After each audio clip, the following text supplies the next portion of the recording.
बारिश में गरीब ससुराल वालों ने खाया KFC चिकन। सुबह सुबह का वक्त था। मध्य रफ्तार से बरसात हो रही थी। रमेश और रोहन दोनों ही अपनी फैक्ट्री की तरफ जा रहे थे। ये बारिश के मौसम में भी ना कहीं आना जाना आफत हो जाता है बेटा।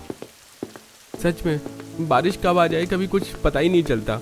ऊपर से एक गली गली में भरा हुआ पानी और कीचड़ अलग से। बातें करते करते दोनों बाप बेटे एक बड़े से बाजार में पहुंचते हैं। दोनों जहां से गुजर रहे थे रास्ते में बड़ा सा KFC का स्टोर था और वहां से लजीज KFC के चिकन की खुशबू आ रही थी। वाह क्या खुशबू आ रही है। इस खुशबू से तो हर दिन दिल ललचा जाता है कसम से। लालच तो आएगा ही। KFC वाले बनाते ही चिकन इतना अच्छा है। मैंने कभी खाया तो नहीं है पर देखा है बहुत बार। अरे हम जैसे लोग कहाँ खाएंगे KFC का चिकन बेटा। हम तो बस खुशबू के मजे ले सकते हैं। पर इसकी खुशबू भी बड़ी जानलेवा है। ऐसा लग रहा है कि बस जल्दी से अंदर जाऊं और फटाफट से पेट भर के KFC का चिकन खा लूं। KFC के बाहर खड़े रमेश और रोहन अपना काफी वक्त जाया कर देते हैं। इसके बाद वह फैक्ट्री पहुंचते हैं और फैक्ट्री का मालिक उदय बड़े ही गुस्से में बोलता है, अरे तुम दोनों टाइम पर फैक्ट्री में नहीं आ सकते हो हाँ? वो साहब बाहर बारिश हो रही है ना, तो रास्ते में बहुत ज्यादा पानी भरा हुआ है, दिक्कत हो जाती है चलकर आने में। अरे तुम कोई रिक्शा ले लो, पैसे नहीं है क्या तुम्हारे पास? अब हम गरीब आदमी हैं साहब, रोज रिक्शा का किराया देंगे तो बचाएंगे कहाँ से। अरे ऊपर से तुम दोनों ने अपना हाल क्या बनाया हुआ है। सारे कपड़े मिट्टी में गंदे किए हुए हैं। बाहर इतना ज्यादा कीचड़ है, कितना भी बचा लें कपड़े तो गंदे हो ही जाते हैं। अरे तुम दोनों से तो बकवास करना ही बेकार है। अगर कल से तुम दोनों लेट आए ना तो मैं तो तुम्हारी तनख्वाह काट लूंगा। और जाओ अब जाकर काम पर लग जाओ। मालिक से डांट फटकार खाने के बाद रमेश और रोहन अपने काम पर लग जाते हैं। शाम होती है और तब भी बारिश हो रही थी। रमेश और रोहन भीगते हुए घर पहुंचते हैं जहां दोनों बच्चे, मैं नहीं खाऊंगा ये दाल चावल। मैं भी नहीं खाऊंगी, रोज रोज यही खाते हम। मेरा मन भर गया है खा खा के ये सब। खा लो बेटा, पेट भरने के लिए जो मिल जाता है वो बहुत अच्छा होता है। नहीं खाना। अरे हर कोई पकौड़े खा रहा है, कचौड़ी खा रहा है, बारिश के मौसम में पराठे खा रहा है और हम रोज रोज वही दाल चावल। मुझे दाल चावल को देख देख कर अब उल्टी आने लगी है। मुझे नहीं खाने, हटाओ इनको। बच्चों ऐसे नहीं करते, चुपचाप खाना खा लो। हाँ, कितनी बार तुम्हें समझाया है कि खाने को लेकर जिद मत किया करो। बेचारे बच्चे मन मारकर जैसे तैसे दाल चावल खा लेते हैं और बाकी सभी लोग भी खाना खाकर सो जाते हैं। अगले दिन बच्चे गली में खेल रहे थे, तभी वहाँ पर दो अमीर पड़ोसी बच्चे आते हैं। अरे तुम दोनों क्या खेल रहे हो? कुछ नहीं, हम तो टीवी टावर खेल रहे हैं। तो मैं और सोनम भी खेलेंगे तुम्हारे साथ टीवी टावर। ठीक है, तो फिर आ जाओ, चलो खेलना शुरू करते हैं। सभी बच्चे आपस में टीवी टावर खेलना शुरू कर देते हैं। कुछ देर बाद अमीर बच्चों की दादी उर्मिला उनके पास आती है। अरे बच्चों, तुम्हारा खेलना हो गया है तो घर चलो, मैंने तुम्हारे लिए KFC का चिकन मंगाया है। अरे वाह, आप सच कह रही हैं दादी? KFC का चिकन, मजा आ जाएगा आज तो। इतना अच्छा मौसम, ऊपर से इतना अच्छा खाना, दिल खुश हो गया। आज तो जुबान की बल्ले बल्ले हो गई। तुम दोनों जल्दी से घर आ जाओ, मैं तब तक चिकन निकाल कर थाली में रखती हूँ। उर्मिला वहाँ से चली जाती है और सोनू और गुड़िया सोनम और राजू से पूछते हैं, ये KFC का चिकन क्या होता है? हमने कभी नहीं सुना। अरे तुम दोनों को भी इतना नहीं पता? अरे KFC का चिकन बहुत ज्यादा स्वादिष्ट होता है, एकदम कुरकुरा सा, और उसके साथ चटनी भी मिलती है, बड़ी स्वाद। खाकर तो मजा ही आ जाता है। हम तो जा रहे हैं खाने के लिए। बिल्कुल, चलो चलो जल्दी चलते हैं, फिर कभी साथ में खेलेंगे। राजू और सोनम की बात सुनकर अब गुड़िया और सोनू का दिल भी ललचा जाता है और दोनों खेलना छोड़कर घर जाते हैं और अपनी बुआ से कहते हैं, बुआ हमें KFC का चिकन खाना है। वो हाँ, बहुत ज्यादा स्वादिष्ट होता है। KFC का चिकन, ये क्या होता है? मैंने कभी नहीं सुना। तुम कहाँ से रोज नई नई चीजें सुनकर आ जाते हो और फिर खाने की डिमांड करने लगते हो, और तुम्हें कैसे पता स्वादिष्ट होता है? तुमने कभी खाया है? नहीं माँ, सोनम और राजू ने हमें बताया। आज उनकी दादी ने उनके लिए KFC का चिकन मंगवाया था। सोनम कह रही थी वो बहुत ज्यादा लजीज होता है। उसकी बातें सुनकर ही मेरे मुंह में पानी आ गया, मुझे वही चाहिए। अरे बच्चों, पता नहीं बाजार में क्या कुछ आता रहता है। अब सब कुछ उठाकर थोड़ी ना खा लेंगे, और हमने जब कभी सुना नहीं है, देखा नहीं है, वो कैसे खा लें? पर वो बहुत अच्छा होता है, हमें ला दो ना। तुमने खुद कभी खाया है गुड़िया, जो तुम दोनों ऐसे जिद कर रही हो? चलो चुपचाप बैठ जाओ। थोड़ी सी डांट फटकार खाकर सोनू और गुड़िया चुपचाप बैठ जाते हैं और किसी अन्य काम में लग जाते हैं। रात को जब रोहन और सुरेश घर आते हैं तो फिर से उन दोनों का KFC का चिकन मांगना शुरू हो जाता है। पापा हमें KFC का चिकन ला दो ना, हमें वही खाना है। हाँ एक बार ला दो, बस एक बार, चाहे थोड़ा सा ला दो, हमें बस उसका स्वाद चक्कर देखना है। अरे पता नहीं क्या पट्टी पढ़ा दिए पड़ोस के बच्चों ने इनको, जब से घर आए हैं बस यही बोले जा रहे हैं KFC का चिकन। अरे अब इसमें बच्चों की क्या गलती है? KFC का चिकन है ही ऐसा कि हर कोई भी दीवाना हो जाए। बिल्कुल सही, और वो सच में बहुत ज्यादा स्वादिष्ट होता है। पर हमने तो कभी देखा तक नहीं है भैया, हमें कैसे पता होगा वो कैसा होता है और कैसा नहीं होता है? और खाने की तो बात बहुत दूर की है। चिंता मत करो बच्चों, एक दिन मैं तुम्हें KFC का चिकन जरूर खिलाऊंगा। हाँ बेटा, अभी हाल फिलहाल के लिए घर में जो बना है तुम वही खा लो। कुछ दिनों बाद रोहन के घर पर शर्मा जी, जो कि एक बहुत अच्छे घर से थे, वो एक दावत का इनविटेशन लेकर आते हैं। सुरेश भाई साहब, आप सबको आना है। अरे जी जी, जरूर आएंगे शर्मा जी, आपने बुलाया है तो आना ही पड़ेगा। सब कुछ आपके सामने ही है, हम भी आपके जैसे ही थे, लेकिन आज कहाँ पहुंच गए हैं, पर हमारा दिल और रिश्ता आज भी वही है। बस यही तो मान सम्मान वाली बात है। चिंता मत कीजिए भाई साहब, हम समय पर पहुंच जाएंगे। चलिए ठीक है, मैं चलता हूँ, बहुत सारे काम हैं और भी कई लोगों को अभी न्योता देना बाकी है। शर्मा जी न्योता देकर चले जाते हैं और सभी लोग दावत में जाने के लिए बहुत ज्यादा उत्साहित हो जाते हैं। 2 दिन बाद दावत होती है और सभी लोग तैयार होकर दावत में पहुंचते हैं। तभी रोहन के कानों में ये बात आती है कि दावत में KFC का चिकन लगा है। अरे यहाँ पर KFC का चिकन लगा हुआ है? सच बोल रहा है बेटा, चल फिर जल्दी से चलते हैं। आज तो मैं KFC का चिकन खाऊंगा। भाई जल्दी चल, जल्दी, कहीं खत्म ना हो जाए। अरे बच्चों थोड़ा हौसला रखो, जल्दबाजी में किसी से टक्कर खाकर गिर मत जाना। बच्चे KFC के चिकन के पीछे तो ऐसे पागल हो गए हैं जैसे गुड़ के पीछे मक्खी। चल बहू, आज खाकर देख ही लेते हैं कि आखिर ये KFC का चिकन होता क्या है।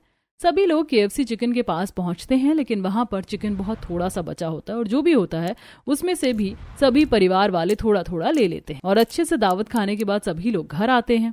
मजा आ गया। आहा, क्या चिकन था, मुझे तो अभी भी बार बार मुंह में उसका स्वाद आ रहा है। सच में ही मुझे नहीं पता था कि KFC का चिकन ऐसा होता है। ऐसा चिकन तो मैं हर दिन खा सकती हूँ। हमारे बच्चे बिल्कुल सच बोल रहे थे, ये तो लाजवाब है, लाजवाब। देखा, मैंने कहा था ना, ऐसे ही थोड़े ना हम जिद कर रहे थे KFC के चिकन खाने की। थोड़ी और बातचीत करने के बाद सभी लोग सो जाते हैं। दिन गुजरते चले जाते हैं और एक दिन पायल घर पर नॉर्मल चिकन बना देती है। अरे बहू, वो KFC का चिकन खाने के बाद तो अब मेरा सादा खाने का मन नहीं कर रहा है। सच में भाभी, आप भी वैसे ही चिकन बना दो। वो चिकन तो क्या चिकन था। हाँ माँ, घर पर बना दो ना, फिर पेट भर कर खाएंगे। उस दिन तो बहुत थोड़ा मिला। KFC सुनते ही मेरे अंदर कुछ कुछ होने लगता है। अब मैं कहाँ से बना दूं वैसा चिकन? घर में जो कुछ था मैंने तो उससे ही बना दिया। अब यही है, इसे ही आप लोग खा लीजिए। पायल की बात सुनकर सभी लोग चुप हो जाते हैं और जो बना होता है उसे ही आराम से खा लेते हैं। दिन गुजरते जाते हैं और एक दिन सुबह जब रोहन और सुरेश फैक्ट्री पहुंचते हैं तो वहां मालिक उदय गुस्से में बोलता है, मुझे पता है आप वैसे ही कुछ लोग हैं जो फैक्ट्री में से बेकार सामान को चुरा कर उसे बेचकर तनख्वाह से ज्यादा पैसे अपनी जेब में भर रहे हैं। ये कैसी बात बोल रहे हैं साहब? भला ऐसा कौन कर सकता है फैक्ट्री में? क्या पता बेटा कौन कर रहा है, हम दोनों तो ईमानदारी से काम कर रहे हैं, हमें क्या ही मतलब है। अरे जिस दिन वो लोग मेरे हत्थे चढ़ गए ना, उस दिन मैं उन्हें फैक्ट्री से ऐसा बेइज्जत करके निकालूंगा कि आप सब लोग देखते रह जाएंगे। उदय की बात सुनकर फैक्ट्री के सभी लोग डर जाते हैं, लेकिन सुरेश और रोहन सामान्य रूप से अपना काम करते रहते हैं। शाम को दोनों बाप बेटे घर जा रहे होते हैं तो गलियों में पानी बहुत ज्यादा होता है। इस पानी में और नहीं चला जा रहा है, कुछ समझ नहीं आ रहा कहाँ पर गड्ढे हैं और कहाँ पर जमीन है। सच में बारिश ने तो इस बार बुरा हाल कर दिया है, ऐसे ही चलता रहेगा तो काम कैसे करेंगे। पहले घर तो पहुँचे, कहाँ पहले आधे घंटे में घर पहुँच जाते थे, कहाँ अब 2 घंटे लग जाते हैं हमें घर जाने में। रोहन इतना बोल रहा होता था कि तभी उसका पैर स्लिप होकर उसे चोट लग जाती है। हाय हाय, मर गया, मेरी कमर टूट गई, बड़ी जोर से लग गई। अरे बेटा तू ठीक तो है ना, थोड़ा देख कर चल बेटा। अरे अब और कितना देख कर चलूं पापा, आंखों में फिल्टर थोड़े लगाए जो कीचड़ के आर पार देख लूं। ले मेरा हाथ पकड़ बेटा और थोड़ा आराम आराम से चल। घर पहुंचकर तुझे मैं दवाई लगा देता हूँ। दोनों बाप बेटे घर पहुंचते हैं और सुरेश रोहन के गिरने की बात घर वालों को बताता है। ये बारिश तो आफत बन गई है, ना खुद बंद होती है ना हमें कुछ करनी देती है। जी आप लेट जाइए, मैं आपकी पीठ पर मलहम लगा देती हूँ, आपको आराम मिलेगा। हाँ मलहम लगा दो, सुबह काम पर भी जाना है, वरना फैक्ट्री का मालिक तो सुना सुना कर ही खून पी जाएगा। जाने कब इन हालातों से हमें छुटकारा मिलेगा, पर उससे पहले बस मौसम से छुटकारा मिल जाए। अनगिनत परेशानियों और बरसात की समस्याओं से घिरा हुआ रोहन का परिवार जैसे तैसे अपना जीवन बिता ही रहा होता है। एक शाम सुरेश और रोहन को पगार मिलती है और पायल उस दिन खाने में मटर पनीर बना देती है, लेकिन सोनू और गुड़िया उसे देखकर मुंह बना लेते हैं। यह क्यों बनाया है? हमें नहीं खाना ये। आप KFC का चिकन नहीं बना सकती क्या माँ? वो नहीं आता आपको बनाना? बेटा पर आज तो मैंने दाल चावल नहीं मटर पनीर बनाया है, फिर तुम दोनों ऐसे क्यों बोल रहे हो? क्योंकि हमें KFC का चिकन खाना है, आप जानती नहीं है क्या? आप क्यों नहीं बनाती हैं? हर कोई खरीद कर खा रहा है, बस हम ही नहीं खा रहे हैं। बेटा तुम्हें कितनी बार कहा है कि खाने का अनादर नहीं करते हैं। हमें खाना है KFC का चिकन ही खाना है, वरना हम कुछ नहीं खाएंगे। खाएंगे तो बस KFC का चिकन खाएंगे, हमें वही ला कर दो। बेटा शांत हो जाओ, चुप हो जाओ। नहीं KFC वही खाएंगे, ला कर दो। पायल को गुस्सा आ जाता है और वह अपने दोनों बच्चों की गाल पर जोरदार तमाचा मार देती है और बच्चे रोने लग जाते हैं। क्या कर रही हो पायल? बच्चे हैं और वो बच्चे तो जिद कर ही लेते हैं। लेकिन इन बच्चों को इतनी समझ तो है ना कि ये अपने घर के हालातों को समझे। हम नहीं खा सकते हैं KFC का चिकन। शांत हो जा बहू, इसमें बच्चों की कोई गलती नहीं है। अब कोई चीज अच्छी है तो हर कोई उसके पीछे जाएगा ही।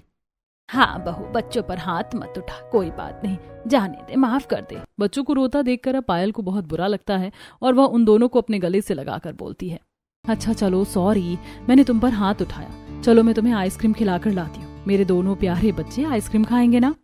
मैं मैंगो वाली खाऊंगी और मैं दूध वाली खाऊंगा।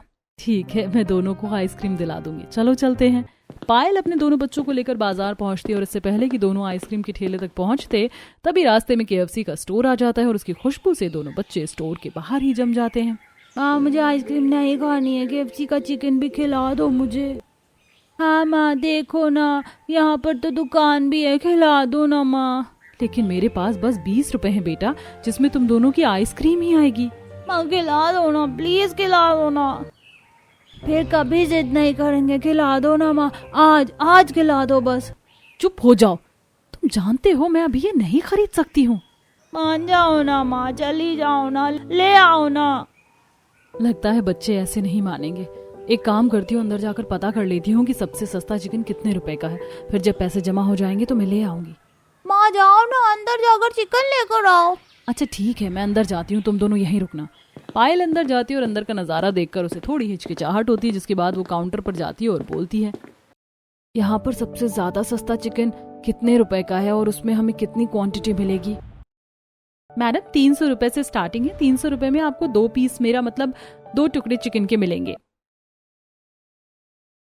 300 रुपए में 2 टुकड़े तो बहुत ज्यादा महंगा है। पायल खाली हाथ ही KFC से बाहर आ जाती है और दोनों बच्चे फिर से रोने लगते हैं। आप खाली हाथ क्यों आ गई? बाहर लेकर क्यों नहीं आई? हमें यहाँ खड़ा करके चली गई और चिकन भी नहीं लाई। बोलो ना, क्यों नहीं लाई माँ? क्योंकि ये बहुत ज्यादा महंगा है, मैं इसे नहीं खरीद सकती हूँ। चलो घर पर, अगर आइसक्रीम खानी है तो खाओ, वरना अपना मुंह बंद कर लो। अब नहीं खानी आइसक्रीम, रखो आप अपने 20 रुपए अपने पास। चलो घर जाना है हमें। उदास हुए दोनों बच्चे वापस पायल के साथ घर आ जाते हैं और पायल को भी अपने बच्चों का उदास चेहरा देखकर बहुत बुरा लगता है, लेकिन वह उन्हें रास्ते में आइसक्रीम दिलवाती है। ऐसे ही कुछ दिन गुजरते हैं और एक दिन गली में रहने वाले पारुल और सौम्या के यहाँ KFC की डिलीवरी वाले आते हैं। थैंक यू, ये लीजिए आपके पैसे। देख गुड़िया, उनके घर पर KFC आया है। हाँ भैया, वही देख रही हूँ। सौम्या की नजर दोनों बच्चों पर पड़ती है। तुम दोनों वहाँ खड़े खड़े क्या घर को देख रहे हो? हमारे KFC के चिकन को नजर लगाओगे क्या? नहीं, हम क्यों नजर लगाएंगे, हम तो ऐसे ही देख रहे थे। अरे मुझे पता है तुम्हारा दिल ललचा रहा है, तुम जैसे भूखे नंगे ने कभी KFC का चिकन नहीं खाया होगा ना। खाया है ना, हमने भी खाया है, हमें पता है ये कैसा होता है। अच्छा, जरा बताना कहाँ पर खाया है तुमने? वो शर्मा अंकल है, उनकी दावत में खाया था।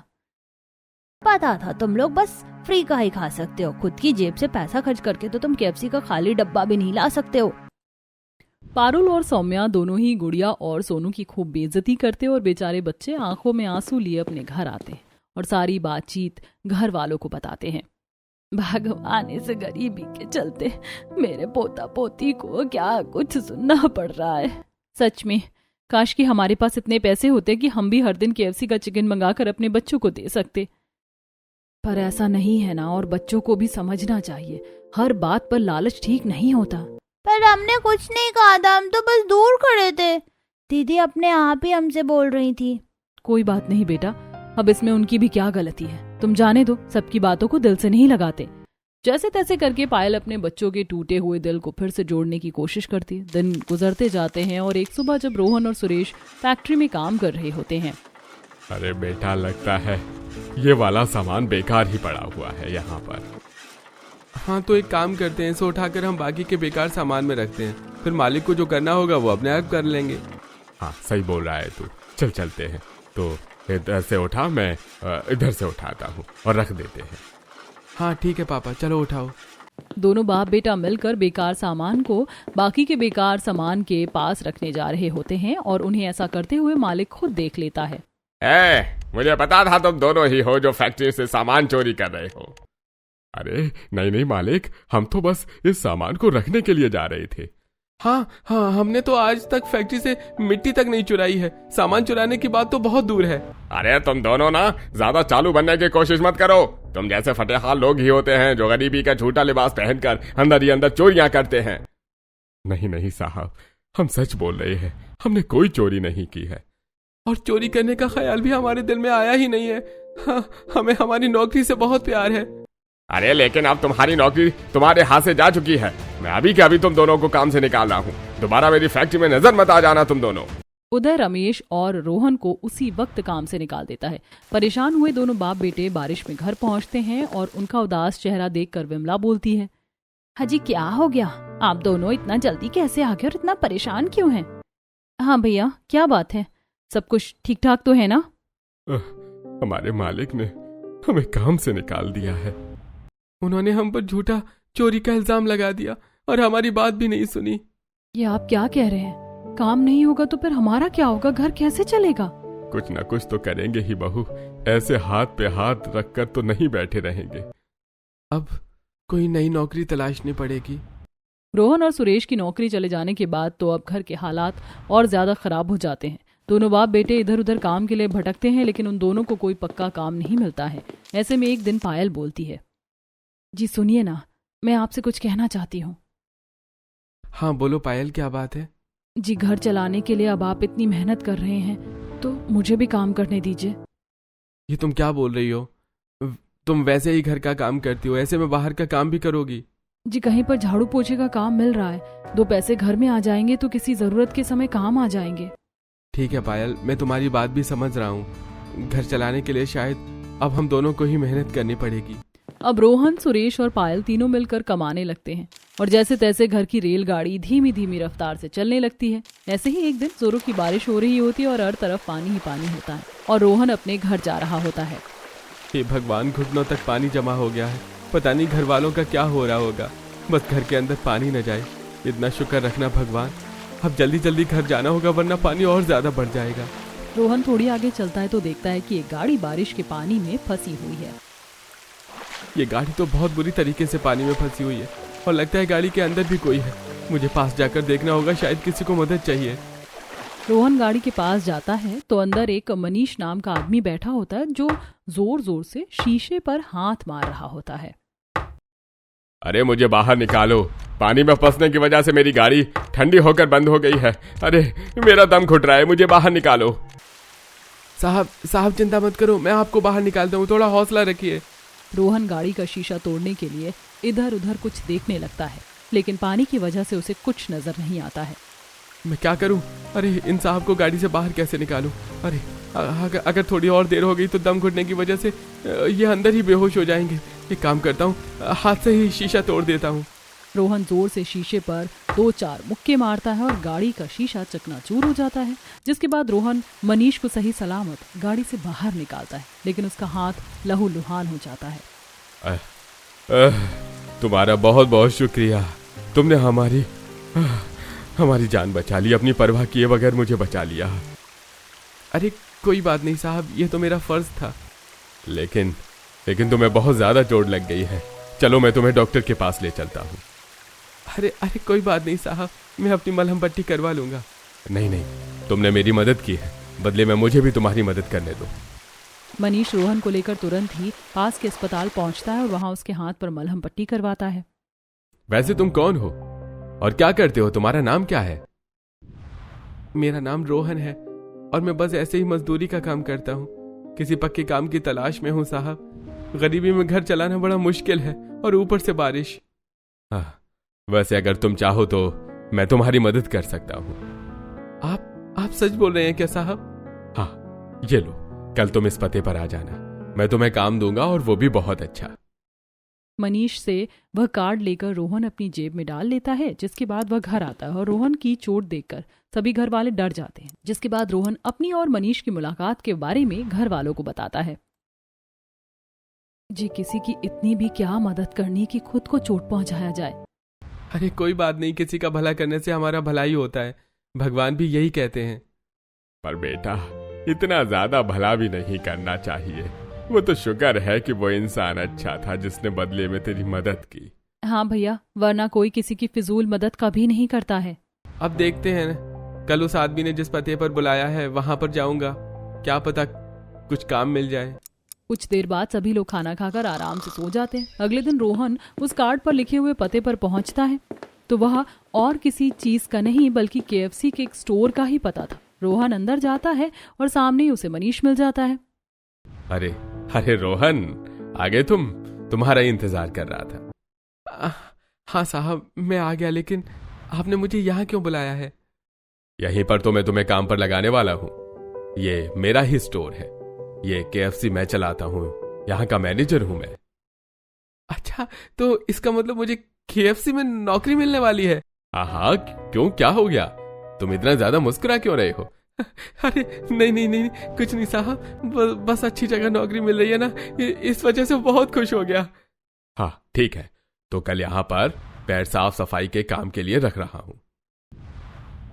ठीक है साहब, मैं साफ सफाई कर लूंगा, कोई दिक्कत नहीं है।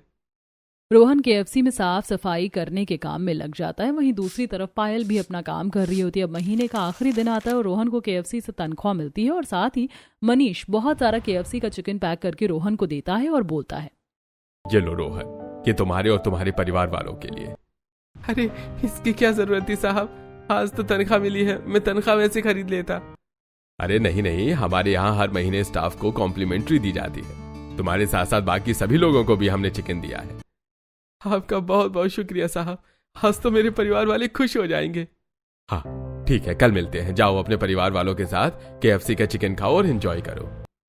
दूसरी तरफ पायल भी घर पर तनख्वाह लेकर और चिकन लेकर पहुंचती है और वह घर पर ही KFC के चिकन जैसा चिकन बनाती है। रोहन भी थोड़ी ही देर में घर पहुंचता है और सारा चिकन पायल को देता है। अरे आज मैंने भी घर पर KFC वाला चिकन बनाया है और ये मुझे मेरे मालिक ने दिया है और उन्होंने कहा है कि हर महीने मुझे ऐसे ही KFC का चिकन मिला करेगा। भगवान की लीला भी न्यारी है, कभी हमारे पास खाने को थोड़ा सा भी नहीं था और आज इतना ज्यादा आ गया है। भगवान ने सच में किस्मत पलट दी। कहाँ हम थोड़े थोड़े स्वाद के लिए मरे जा रहे थे और कहाँ आज हमारे पास पेट भर कर खा ले, उसके बाद भी बच जाएगा।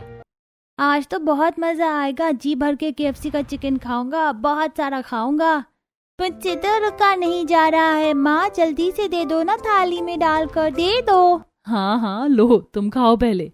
आज तो बच्चों का दिल खुश हो गया और सब कुछ बस आपकी वजह से हुआ है भैया भाभी। सच में तुम दोनों पति पत्नी ने मिलकर बहुत मेहनत की है। अरे कैसी बातें कर रहे हैं आप ससुर जी, ये तो हमारा फर्ज है। चलिए अब सब मिलकर KFC का चिकन खाते हैं। और क्या, ठंडा होने का इंतजार थोड़े ना करना है, चलो सब बैठकर आराम से बातें करते हैं और अपनी आज शाम की दावत का मजा लेते हैं। सभी लोग एक साथ बैठकर घर पर बनाया हुआ केएफसी से आया हुआ चिकन खाते हैं, खूब सारी बातें करते हैं। गुजरते वक्त के साथ अब मनीष केएफसी में साफ सफाई की नौकरी के साथ साथ केएफसी में चिकन बनाने का काम भी करने लगता है। और एक दिन मनीष बोलता है, मैं तुम्हारे काम से बहुत ज्यादा खुश हूँ। तुम बहुत ही अच्छा चिकन बना रहे हो। आपका शुक्रिया साहब, सब आपकी मेहरबानी है। आप मुझे यहाँ ना लाते तो शायद ये सब कुछ ना होता। अरे तुम जो कर रहे हो अपनी मेहनत से कर रहे हो, इसमें मेरा कोई हाथ नहीं है। जी साहब, फिर भी शुक्रिया। अब मैं तुम्हारा प्रमोशन कर रहा हूँ। अब तुम सिर्फ और सिर्फ केएफसी में चिकन बनाने का काम करोगे। अरे ये तो बहुत खुशी की बात है। तो फिर अब मन लगाकर अपना काम करो, शिकायत का कोई मौका नहीं मिलना चाहिए। इतना कहकर मनीष रोहन की पीठ थपथपाता है और वहां से चला जाता है। अब लीडर बनने के बाद रोहन को अच्छे पैसे मिलने लगते हैं और उससे अकेले की कमाई से ही घर बहुत अच्छे से चलने लगता है। इसके बाद पायल को भी बाहर जाकर काम करने की जरूरत नहीं पड़ती है और घर में केएफसी के चिकन को लेकर किसी को भी तरसना नहीं पड़ता है।